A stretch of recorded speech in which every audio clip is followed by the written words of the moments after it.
7절까지입니다. 414페이지 요한계시록 16장 1절로 7절까지입니다.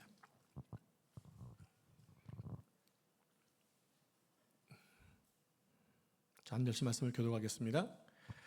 또 내가 들으니 성전에서 큰 음성이 나서 일곱 천사에게 말하되 너희는 가서 하나님의 진노의 일곱 대접을 땅에 쏟으라 하더라. 첫째 천사가 가서 그 대접을 땅에 쏟음에 짐승의 표를 받은 사람들과 그 우상에게 경배하는 자들에게 약하고 독한 종기가 나더라. 둘째 천사가 그 대접을 바다에 쏟음에 바다가 곧 죽은 자의 피같이 되니 바다 가운데 모든 생물이 죽더라. 셋째 천사가 그 대접을 강과 물 근원에 쏟음에 피가 되더라. 내가 들으니 물을 차지한 천사가 이르되 전에도 계셨고 지금도 계신 거룩하신 이여 이렇게 심판하시니 의로우시도다. 그들이 성도들과 선지자들의 피를 흘렸으므로 그들에게 피를 마시게 하신 것이 합당하니이다 하더라. 7절 같이 읽겠습니다. 또 내가 들으니 제단이 말하기를 그러하다. 주 하나님 곧 전능하신 이시여 심판하시는 것이 참되시고 의로우시도다 하더라.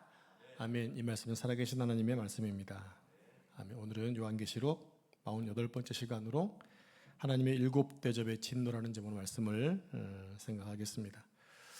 요한계시록의 내용은 인류의 시간이 끝날 때쯤 일어날 일들을 미리 보여주는 것이 아니라 오늘 우리가 처한 현실이 어떻다는 것을 그림으로 보여주고 있는 것이 요한계시록의 내용들입니다. 우리 개혁주의 입장에서의 종말은 어디서부터 어디까지라고 그랬죠? 예수님의 탄생 때부터 다시 오실 때까지의 사이라고 말씀을 드렸습니다. 그리고 요한계시록에 등장하는 많은 진노의 내용은 구원받은 우리와는 상관이 없다고 말씀을 드렸죠. 다만 끝까지 인내하라, 그런 의미에서 이 말씀이 주어지고 있다는 겁니다. 자, 이러한 관점으로 일곱 번째 대접 중 첫 대접부터 세 번째 대접까지만 생각해 보도록 하겠습니다. 자, 세 가지의 징계 심판이 나오잖아요. 첫 번째는 뭐였습니까? 일곱인. 그 다음에 두 번째는 일곱 나팔. 세 번째는 일곱 대접입니다. 여러분, 일곱인이라는 것은요, 거기에 이미 기록이 되어 있고 봉인되었다는 얘기입니다. 봉인된 것이 있기 때문에 하나씩 풀어지는 것이죠. 나팔도 이미 부는 사람이 있었어요. 누가 불었죠? 천사들이 불었습니다. 그러면 이제 대접을 쏟아붓는데 이미 대접 안에 뭐가 있다는 얘기입니까? 진노와 심판과 저주가 담겨져 있다는 거예요. 이것을 생각하시고 말씀을 들으시기 바랍니다. 자, 1절 말씀을 같이 합독하겠습니다. 1절 시작. 들으니 성전에서 큰 음성이 나서 일곱 천사에게 말하되 너희는 가서 하나님의 진노의 일곱 대접을 땅에 쏟으라 하더라. 네, 성전에서 큰 음성이 났다고 합니다. 성경에서 성전이라는 것은요, 어떤 의미가 있느냐? 하나님의 통치가 시작되는 장소입니다. 그래서 성전이란 말이 성경에 나오면 하나님의 통치가 있는 곳이네. 여러분, 하나님의 나라를 얘기할 때 우리가 어떻게 얘기하나요? 하나님의 나라는 하나님이 주인 되시고 왕이시고 우리는 그의 백성인데 우리에게 하나님의 나라가 임하는 거예요. 하나님의 통치라는 것은 하나님의 통치 가운데 사는 것이 하나님의 나라이고 백성들의 의무라고 하는 거죠. 근데 그 성전, 하나님 나라의 중심이었던 그 성전은 뭐 하는 곳이다? 하나님의 통치가 뭐 하는 곳? 시작되는 곳. 자, 본문에서 이 성전에서 무엇이 들렸나요? 큰 음성이 들렸습니다. 큰 음성. 여러분, 요한계시록을 자세히 보시면 큰이라는 수식어가 상당히 많이 나옵니다. 자, 오늘만 보더라도 몇 번이 나오느냐? 11번이 나와요. 죄송합니다. 이 16장에만 보더라도. 자, 그러면 여러분 성경책을 찾아보시기 바랍니다. 펴시고 체크해 보겠습니다. 제가 오늘 자를 불러드릴 테니까 동그랗게 큰 자에다만 동그랗게 체크하시기 바랍니다. 1절에 큰 나오죠? 보셨나요? 그 다음에 2절에는 없습니다. 3절도 없습니다. 자, 9절에 나오죠? 9절에 사람들이 크게 할 때 큰 나오죠? 그 다음에 12절에서 큰 강 유브라데 할 때 큰 강 나옵니다. 체크하셨나요 지금까지? 네, 다음 몇 번째인가요? 네 번째입니다. 14절에 큰 나래, 그리고 17절에 큰 음성이, 보셨죠? 다음입니다. 18절에는 세 번이 나옵니다. 번개와 큰 지진이 있어. 그것이 얼마나 큰지, 또 하나 이 같은 큰 지진이 없었다. 18절에 세 번이 나옵니다. 네, 19절에도 두 번 나와요. 큰 성이, 또 큰 성 바벨론이 두 번 나왔죠. 마지막 21절 큰 우박이. 총 몇 번이요? 11번이라고 했잖아요. 성경의 큰 음성, 또 큰 소리, 그러니까 이 큰이라는 수식어가 등장할 때에는 그냥 소리가 크다고 생각할 수 있는데 그렇지 않습니다. 이것은 뭐냐면 하나님께서 확정하시고 결정하신 것이 성취되는 장면, 이렇게 보시면 돼요. 그러니까 1절에 보면 성전, 즉 하나님의 통치가 시작되는 곳에서 하나님의 확정된 일, 즉 심판의 일이 하나님의 심부름꾼인 천사에게 지금 임무가 부여되고 있다는 거예요. 무엇입니까? 진노의 7대접을 어디에 쏟으라? 땅에 쏟으라 라고 말하고 있습니다. 자, 그렇다면 여기서 말하는 땅은 무엇일까요? 땅은, 본문에서 말하는 땅은 우리가 밟고 또 만지고 느끼고 볼 수 있는 물리적인 땅이 아닙니다. 여러분, 성경은 문학적으로 기록, 문자적으로 기록도 가능하지만 상징적인 것이 많잖아요. 그러면 이 땅이라는 것을 문자적으로 보지 마시고, 그냥 물리적으로 보지 마시고 상징적으로 보셔야 한다는 얘기입니다. 무엇일까? 이 땅은 사단이 통치하는 모든 영역을 얘기합니다. 그러니까 땅의 권세들, 땅의 것들이라고 표현되는 거죠. 따라서 땅이라고 표현할 때에는 그 속에 사탄의 영역이며 사단이 통치하는 영역들을 모두 통칭해서 땅이라고 부른다고 하는 거예요. 그래서 성경이 요한계시록에서 땅을 볼 때마다 무엇을 느껴야 되느냐? 사단이 통치하는 곳, 사단이 나쁜 짓을 골라 하는 곳, 이렇게 생각하시면 된다는 얘기입니다. 지금 여기에 뭐가 쏟아진다는 얘기입니까? 하나님의 7대접 첫 번째 재앙이 쏟아진다는 거예요. 자, 2절을 같이 합독하겠습니다. 시작. 첫째 천사가 가서 그 대접을 땅에 쏟음에 짐승의 표를 받은 사람들과 그 우상에게 경배하는 자들에게 악하고 독한 종기가 나더라. 네, 하나님의 진노가 담긴 첫 번째 대접을 사단이 통치하는 모든 영역인 땅에 쏟아 부으니까, 그러면 이 진노의 대상이 누군가라는 거예요. 땅은 지금 뭐라고 그랬습니까? 사단이 지배하는 곳. 그러면 그 땅에 거주하는 자가 누구일까? 바로 사단을 따르는 악한 자들이에요.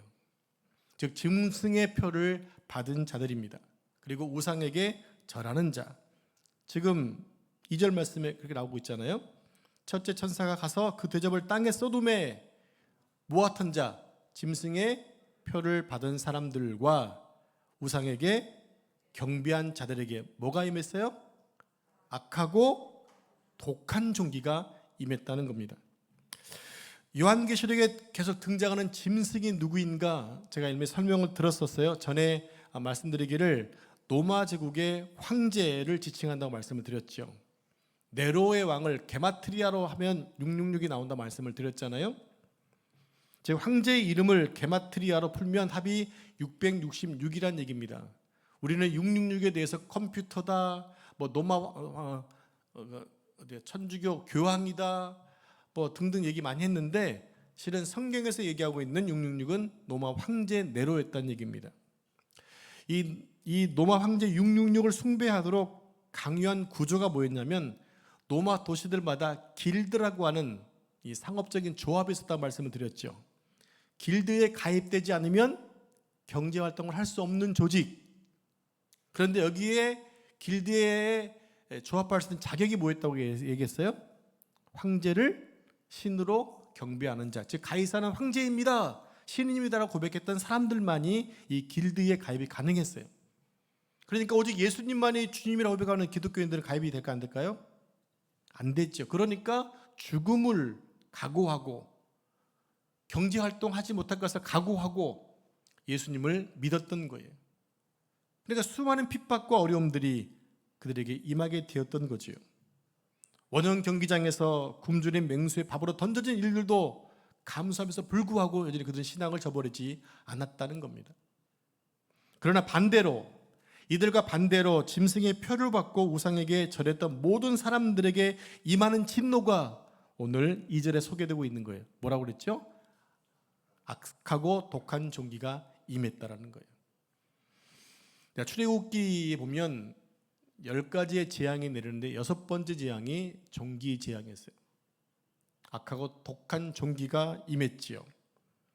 그리고 약한 종기가 갖는 영적인 의미가 있어요. 실은 종기, 혹시 여러분 종기가 난 적 있으셨나요? 젊은 친구들은 잘 모를 수 있을 거예요. 제가 제 기억에는 중학교 때까지는 종기를 봤던 것 같아요. 여러분 혹시 이명래 고약이라고 아세요? 자, 화면 들어주세요. 이명래 고약.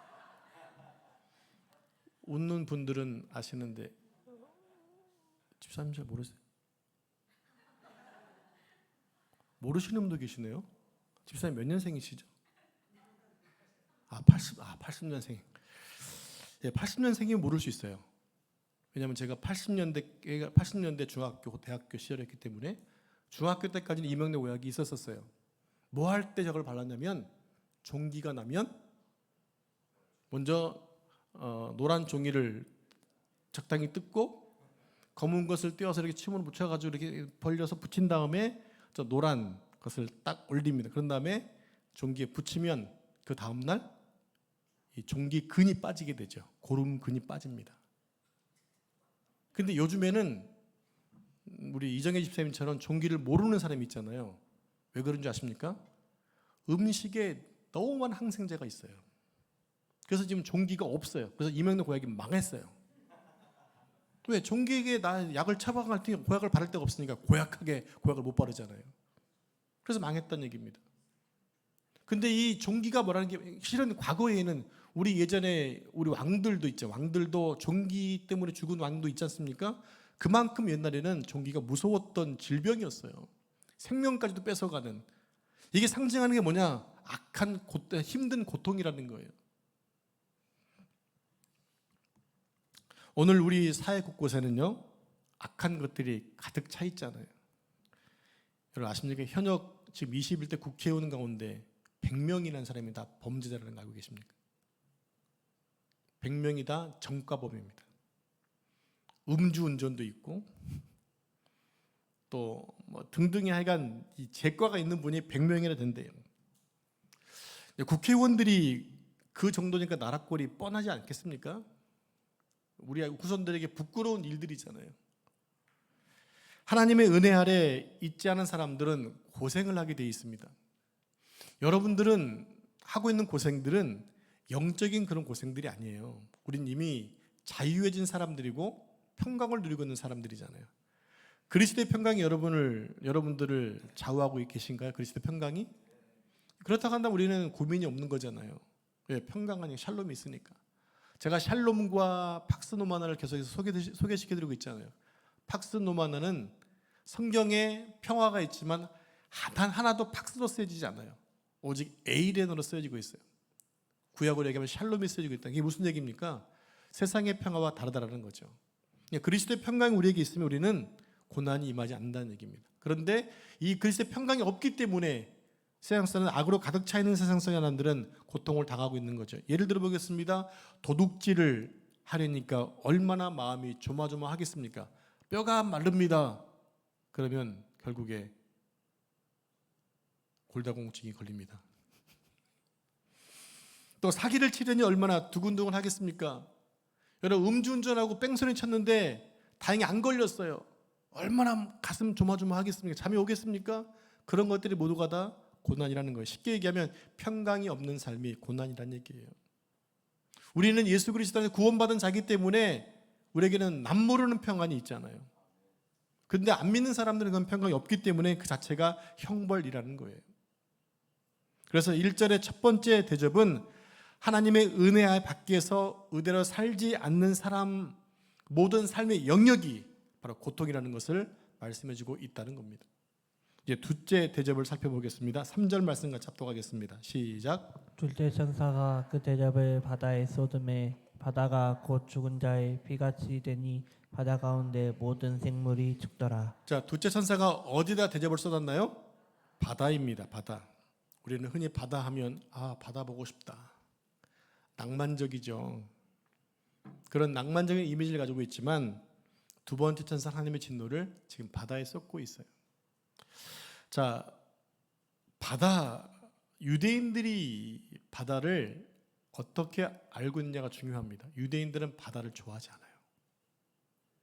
왜 그러냐면 근거가 있습니다. 첫 번째로 지구가 만들어질 때 온 세상이 물 가운데 있었다라고 해서 바다를 싫어하고, 또 하나는 노아 홍수 때 물로 세상이 심판됐기 때문에 그들은 의식적으로 바다를 싫어해요. 그래서 바다 나가는 자체를 되게 싫어했다는 얘기입니다. 그런 인식 갖고 계시고, 그래서 나중에 바다라는 얘기가 나올 때마다 무엇을 봐야 되냐면 유대인들이 싫어하는 것, 이렇게 인식을 하시면 돼요. 나중에 좀 뒤에 가면 나오겠지만 하나님께서 나라가 임하게 되면 새 하늘과 새 땅이 창조되는데 그때 바다는 다시 없다고 말씀나요. 바다는 없다라는 거예요. 분명히 지구가 있으려면 바다가 있어야 되는데 왜 바다가 없는 거죠? 유대인들은 바다가 원래부터 싫기 때문에 바다 자체를 빼먹고 있는 거예요. 지금 그 바다에 지금 뭐가 쏟아지고 있느냐? 하나님의 진노가 쏟아지고 있습니다. 자, 여기서 마찬가지로 바다가 갖는 의미 또한 우리가 흔히 알고 있는 물리적인 개념이 아니라는 사실을 기억하시기 바랍니다. 그러므로 성경이 바다를 어떻게 해석하고 있는지를 찾아보도록 하겠습니다. 먼저 요한계시록 17장 1절 말씀 같이 합독하겠습니다. 시작. 또 일곱 대접을 가진 일곱 천사 중 하나가 와서 내게 말하여 이르되 이리로 오라. 많은 물 위에 앉은 큰 음녀가 받을 심판을 내게 보이리라. 자, 1절 하반절에 보시면 큰 음녀가 받을 심판을 내게 보이라고 되어 있는데요. 근데 그 음녀가 지금 어디에 앉아 있냐면 많은 물, 바다에 앉아 있다는 얘기입니다. 자, 다른 것을 찾아보겠습니다. 계시록 17장 15절 말씀 화면 보시고 같이 읽겠습니다. 시작. 또 천사가 내게 말하되 내가 본 바 음녀가 앉아 있는 물은 백성과 무리와 열국과 방언들이니라. 네, 이 큰 음녀가 큰 물에 앉아 있는데 이것을 바다라고 했고, 이 물이 뜻하는 것이 뭐냐면 백성과 무리와 또 열국과 방언들이라고 말합니다. 즉 열방의 모든 족속들을 얘기하고 있는 거죠. 자, 이것은 앞에서 말한 것처럼 사단의 통치 아래 있는 모든 삶의 영역을 이야기하고 있는데요. 많은 물은 곧 바다를 얘기하고 있는 것이고 결국 이 세상 나라를 말하는 것이라는 겁니다. 다음으로 요한계시록 20장 8절 말씀을 같이 합독하겠습니다. 시작. 나와서 땅의 사방 백성 곧 곡과 마곡을 미혹하고 모아 싸움을 붙이리니 그 수가 바다의 모래 같으리니라. 예, 여기서도 그리스도인들을 무너뜨리려는 원수의 세력이 지금 바다 위에, 바다 모래 위에 모여 있습니다. 그 숫자가 얼마나 많은지 바다 모래 같다고 말합니다. 여러분, 모래의 숫자를 셀 수 있나요? 셀 수 없죠. 그것은 그만큼 많다라는 얘기입니다. 하나님을 대적하는 우리가 그만큼 많다라는 거예요. 또 요한계시록 12장 17절 말씀 같이 시작. 용이 여자에게 분노하여 돌아가서 그 여자의 남은 자손 곧 하나님의 계명을 지키며 예수의 증거를 가진 자들과 더불어 싸우려고 바다 모래 위에 서 있더라. 네, 여기서도 사탄의 추종자들과 그 세력들이 예수님의 증거를 가진 자들과 더불어 싸우려고 어디 있어요? 바다 모래 위에 있다라는 것입니다. 또 요한계시록 13장 1절 말씀 다시 합독하겠습니다. 시작. 내가 보니 바다에서 한 짐승이 나오는데 뿔이 열이요 머리가 일곱이라. 그 뿔에는 열 왕관이 있고 그 머리들에는 신성 모독하는 이름들이 있더라. 네, 이 말씀 보면 신성 모독하는 이름을 가진 자들이 바다에서 나왔습니다. 그런데 이들이 누군가 바로 어둠의 권세가 통치하는 세상의 모든 열왕들을 얘기합니다. 즉 이때는 하나님을 대적하는 모든 열왕들 반대파가 다 나온다라는 거야. 왜 나옵니까? 그리스도인들과 싸우려고 나온다고 하는 거예요. 그러면 왜 하나님의 둘째 진노의 대접이 바다에 쏟아졌는가를 확실하게 보여주죠. 자, 오늘 본문 16장 3절 말씀을 같이 합독하겠습니다. 시작. 둘째 천사가 그 대접을 바다에 쏟음에 바다가 곧 죽은 자의 피같이 되니 바다 가운데 모든 생물이 죽더라. 네, 지금 우리가 바다에 대한 얘기를 쭉 했습니다. 보니까 바다에 주로 누가 나옵니까? 사단의 세력자들이 나오잖아요. 하나님을 대적하는 대적자가 나와서 그리스도인과 싸우려고 하는데 오늘 그 바다에 지금 대접을 쏟아버리니까 어떻게 됩니까? 바다에서 나왔던 모든 세력들이 다 하나님의 진노로 멸망되었다는 얘기입니다. 이해가 되시나요? 이제 세 번째 대접 보겠습니다. 자, 본문 4절 5절 말씀 한 절씩 교독하겠습니다. 셋째 천사가 그 대접을 강과 물 근원의 소돔의 피가 되더라. 내가 들으니 물을 차지한 천사가 이르되 전에도 계셨고 지금도 계신 거룩하신 이여 이렇게 심판하시니 의로우시도다. 네, 이번에 등장하는 것은 어디입니까? 강과 물입니다. 근데 그냥 물이 아니라 물의 근원에 쏟았습니다. 그렇죠? 강과 물 근원에 쏟음에 뭐가 됐어요? 피가 되었답니다. 이 여기서는 강과 물은요 앞에 등장했던 바다와는 조금 다릅니다. 자, 그러니까 이것은 원천적으로 봉쇄하는 하나님의 큰 재앙을 이야기하는데 바다가 전체적인 그림이라면 강과 물의 근원은 더 세부적이고 더 깊은 차원의 재앙을 말하는 것이에요. 당시 로마 제국을 문화적으로 이끌었던 것은 헬레니즘 문화인데요. 헬레니즘 문화는 플라톤 철학계 후예들이 지배하던 그런 나라들이잖아요. 그런 문화가 있었어요. 그때 그들의 주장했던 것, 우주의 원리 네 가지를 얘기했는데 그것이 물과 땅과 바다와 공기라고 얘기했어요. 이것이 우주를 이루는 근원이다라고 얘기했던 거죠. 여러분 옛날에 과거에 신지식이라는 게 있잖아요. 하나님을 아는 지식. 그래서 하나님을 몰랐던 이런 헬레니즘 사람들은 어떻게 이 우주가 만들어졌을까? 근원을 찾잖아요. 그래서 물이 근원이다. 공기가 근원이다. 또 뭐가 있죠? 흙이 근원이다. 등등 많은 얘기가 나왔거든요. 근데 결국에 못 찾았어요. 하나님이 만든 피조물만 가지고 피조 세계를 가지고 다 그것이 우주의 시작이라 했던 것입니다. 그게 철학의 한계였다고 하는 거죠. 자, 이런 의미를 가진 네 요소를 하나님의 재앙으로 모두 심판을 받게 된다는 것을 말씀하고 있는 것입니다. 자, 그럼 다시 본문 6절 7절로 돌아오겠습니다. 다시 한 절씩 말씀을 교독합니다. 그들이 성도들과 선지자들의 피를 흘렸으므로 그들에게 피를 마시게 하신 것이 합당하니이다 하더라. 또 내가 들으니 제단이 말하기를 그러하다 주 하나님 곧 전능하신 이시여 심판하시는 것이 참되시고 의로우시도다 하더라. 네, 7절에 보면 재밌는 말씀이 나옵니다. 제단은 물건이잖아요. 근데 제단이 지금 뭐 하고 있어요? 말하고 있어요. 의인화 시켰어요. 여러분 의인법이 뭔지 아시죠? 사물들이 마치 사람처럼 말하고 행동하는 것이 의인법이라 얘기하는데 마치 그 제단이 사람처럼 말하고 있습니다.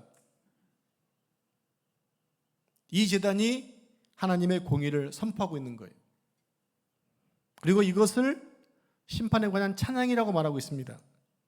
왜 이런 표현을 쓰고 있는 것일까요?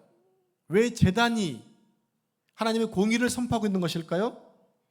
여기에는 매우 역사적인 교훈이 이야기가 있습니다. 이미로 살펴본 내용들이에요. 앞에서 봤지요? 자, 계시록 6장 9절 10절 말씀.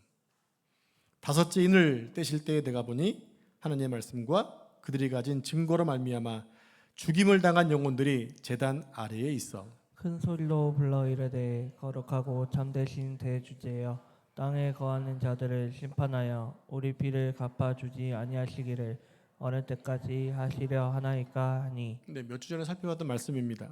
성도들이 지금 제단 아래 있는데 이 성도들 어떤 성도들입니까? 아까 얘기했다시피 그리스도의 복음 때문에 순교했던 사람들입니다. 그 영혼들이 지금 제단 밑에 있는 거예요. 거기서 울부짖고 있는 거죠. 큰 소리로 땅에 거하는 자들에 대하여 하나님께 호소하고 있는 거예요. 어느 때까지 이 억울한 역사가 계속돼야 되는 겁니까, 하나님? 하나님, 어느 때까지 이 모습된 역사가 계속돼야 되는 겁니까? 우리가 언제까지 참아야 되는 겁니까? 언제나 이 주가 끝납니까? 라고 해서 하소연하고 있는 거예요. 왜 그렇습니까? 그들은 예수님의 복음 때문에 순교한 자들이거든요. 근데 이 땅에는 누가 지배하고 있어요? 사단의 추종자들이 지배하고 있다는 얘기입니다. 그러니까 그 땅이 빨리 끝나야 되는데 그때가 언제쯤입니까? 라고 지금 제단이 말하고 있는 얘기입니다. 이렇게 외칠 때 소리가 들려옵니다. 6장 11절 말씀 같이 합독할까요? 시작. 각각 그들에게 흰 두루마기를 주시며 이르시되 아직 잠시 동안 쉬되 그들의 동무 종들과 형제들도 자기처럼 죽임을 당하여 그 수가 자기까지 하시. 들려온 소리의 핵심이 뭡니까? 아직은 때가 아니다라는 거예요. 그게 힘든 거죠. 우리 성도들도 기도할 때 하나님 응답 바로 해주시면 좋을 텐데 응답이 더딜 때 여러분 힘들지 않나요? 계속 기다리랍니다. 힘든 거죠. 나는 지금 너무 힘들고 나는 지금 너무 급한데 우리의 기도를 들으시는 그분이 침묵하고 계시는 거예요. 세상을 보면 선하고 착한 사람들 늘 고생하고 있고 독립군의 후예는 그지처럼 살고 있고 친일파 후예들은 잘 살고 있는 이 세상, 단적인 예를 든 겁니다.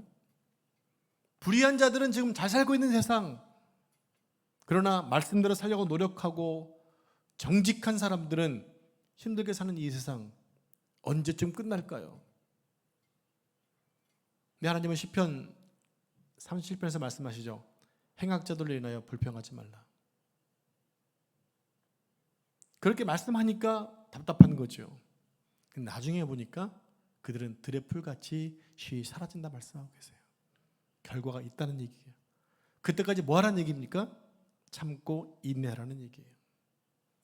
우리가 지금 이 세상에 살고 있으면서 주님의 나라가 빨리 오기 원하고 있죠. 천국이 빨리 왔으면 좋겠죠. 솔직히 주님 내일 아침에 오신다는데 괜찮으시겠어요?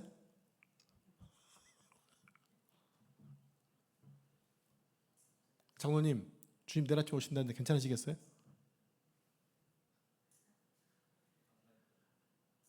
밤새 생각해 보시라고요? 우리는 주님의 오심을 기다리고 있잖아요. 근데 그날이 내일 온다면 여러분 어떻게 하세요? 괜찮으시겠어요? 우리 큰 딸이 그랬어요. 결혼을 해야죠. 고3 때 했던 얘기입니다. 고3 때. 너무 공부하기 힘드니까 야 주님 빨리 오시면 좋겠지 그랬더니 그 결혼을 해야지 하더라. 결혼이 좋아 보였나 봐요. 아직도 못 가고 있어요. 네, 들려온 소리가 뭐였느냐? 아직 기다리라는 거예요. 너희들의 고통을, 너희의 억울함을, 눈물을, 한숨을, 절망을, 절규를 내가 다 안다. 하지만 아직 아니다. 왜 그렇습니까? 자기처럼 죽임을 당하여 그 수가 차기까지 기다리라고 하는 거예요. 하나님은 지금도 아직도 찾을 영혼들이 있으세요. 여러분들이 그토록 얘기하고 있는 인과 구원 문제, 여러분 자녀들, 형제들, 이웃들 아직 안 믿는 분들이 아직 남아있기 때문에 지금 주님이 참고 계신단 말이에요. 아 그럼 잘 됐네. 주님 오시긴 하시겠지만 내가 복음 안 전하면 한참 걸리시겠네? 이거 고약한 마음이죠. 그건 성도의 마음이 아닌 거예요. 결국은 하나님의 공의가 반드시 하나님의 방식대로 이루어질 때가 옵니다. 그때가 온다라는 거예요. 지금은 확실한 시간이 정해져 있지 않지만 반드시 온다는 겁니다. 이러한 이유 때문에 우리가 마지막까지 해야 될 사명이 있다고 하는 거예요. 그게 뭘까요? 로마서 12장 14절 19절까지 한 절씩 말씀을 교독하겠습니다. 너희를 박해하는 자를 축복하라. 축복하고 저주하지 말라. 즐거워하는 자들과 함께 즐거워하고 우는 자들과 함께 울라. 서로 마음을 같이하며 높은 데 마음을 두지 말고 도리어 낮은 데 처하며 스스로 지혜 있는 채 하지 말라. 아무에게도 악을 악으로 갚지 말고 모든 사람 앞에서 선한 일을 도모하라. 할 수 있거든 너희로서는 모든 사람과 더불어 화목하라. 내 사랑하는 자들아, 너희가 친히 원수를 갚지 말고 하나님의 진노하심에 말기라 기록되었을 때 원수 갚는 것이 내게 있으니 내게 사랑하는 성도 여러분, 우리 그리스도인들은요 부당하고 모순이 가득한 이 세상에서 하나님의 원칙과 말씀으로 살다 보면 어려움을 당할 수밖에 없습니다. 손해 보고 어려움을 당할 수밖에 없어요. 그게 정상인 거예요. 천지가 변해도 변하지 않는 진리의 말씀입니다. 사실 우리가 의롭게 살려면 고난을 받게 되어 있다고요. 부활주일 설교 기억하시나요? 부활의 권능으로 살려면 일어나야 되기 때문에 보인다는 얘기입니다. 보이니까 적대자들이 생겨나게 되는 거예요. 하지만 일어나지 않으면 아무런 핍박, 어려움 당하지 않습니다. 그냥 술에 물 탄 듯 사시면 됩니다. 근데 우리는 그렇게 살 수가 없는 자들이잖아요. 왜입니까? 달려가야 하기 때문에. 부름의 상을 향해 달려가야 되기 때문에 엎어서 있을 수가 없기 때문에 앉아야 되는 거예요. 그래야 나갈 수 있기 때문에. 여러분 100m 달리기 하는 사람이 여러분 순간 열몇 배짝이면 들어가잖아요. 그죠? 그런 사람이 있는데 달릴 때 얼마나 스타트에 최선을 다합니까? 우리는 그 정도로 지금 준비하고 있어야 한다는 얘기예요. 의롭게 살려고 하다 보니까 핍박이 닥치는 겁니다. 주님 말씀하셨어요. 의를 위하여 핍박을 받는 자는 뭐한다? 복이 있다고 말씀하셨어요. 그래서 주님의 십자가 도리와 원리를 붙잡고 살아가는 사람은 손해보고 억울한 일을 당할 수밖에 없는 겁니다. 그러나 원수 갚는 것을 스스로 하면 안 된다는 거예요. 그것은 하나님의 몫이기 때문에 너희가 하지 말라고 말씀하세요. 내가 하면 원수만 질 뿐이에요. 근데 하나님께 맡기면 하나님께서 해결해 주신다는 것입니다. 내가 원수를 갚으려고 씩씩거리고 분해하고 억울해한다면 그것은 아직도 인생의 추를 내가 붙들고 있는 거예요. 하나님께 내 인생을 맡겼다 얘기하면서도 여전히 내가 중심된 삶을 살고 있단 말이죠.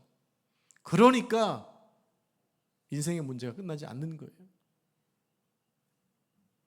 자, 다시 한번 로마서 12장 19절 말씀을 같이 합독하겠습니다. 시작. 내 사랑하는 자들아, 너희가 친히 원수를 갚지 말고 하나님의 진노하심에 맡기라 기록되었을 때 원수 갚는 것이 내게 있으니 내게 갚으리라고 주께서 말씀하시느니라. 성도 여러분, 모든 것을 하나님께 맡기는 것이 지혜로운 방법입니다. 우리의 남은 순례길을 믿음으로 또 부당하고 모순 가득한 이 세상 속에서 하나님께 맡기고 사는 것이 가장 지혜로운 방법이고 가장 평화로운 방법입니다. 그리고 우리는 계속 원수들의 머리에 그것이 바로 숯불을 쌓는 거라고 말씀하세요.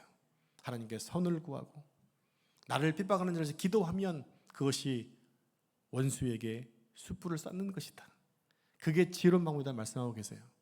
여러분, 싸우는 것은 내 분량이 아니고 주님의 것입니다. 그러므로 평화롭게 믿음의 길을 잘 달려나가는 여러분 삶 되기를 축복합니다. 반드시 그날은 옵니다. 기도하겠습니다. 하나님 아버지, 우리의 모든 것을 하나님께 맡기고 살기 원합니다. 세상이 여전히 불공평하고 너무나 악에 가득 차 있고 무엇이 선유가 악인지 구별하기 어려운 때를 살고 있습니다. 하나님, 이러한 때 우리가 해야 될 일이 무엇인가를 고민해 봅니다. 하나님의 진노의 대접의 진노가 땅과 바다에 쏟아졌듯이 반드시 그날이 올 줄 믿습니다. 하나님의 공의가 성취될 줄로 믿습니다. 다만 저희는 기도하면서 공의롭게 말씀대로 살기 힘쓸 수 있도록 인도해 주시고 아직도 하나님을 알지 못해 죽어가는 수많은 사람들 위해 기도하는 저희가 될 수 있도록 인도해 주옵소서. 함께 기도할 때 하나님 하늘의 문 여시고 우리 응답해 주시길 소망합니다. 이 모든 말씀 전능하신 예수님의 이름으로 기도합니다. 아멘.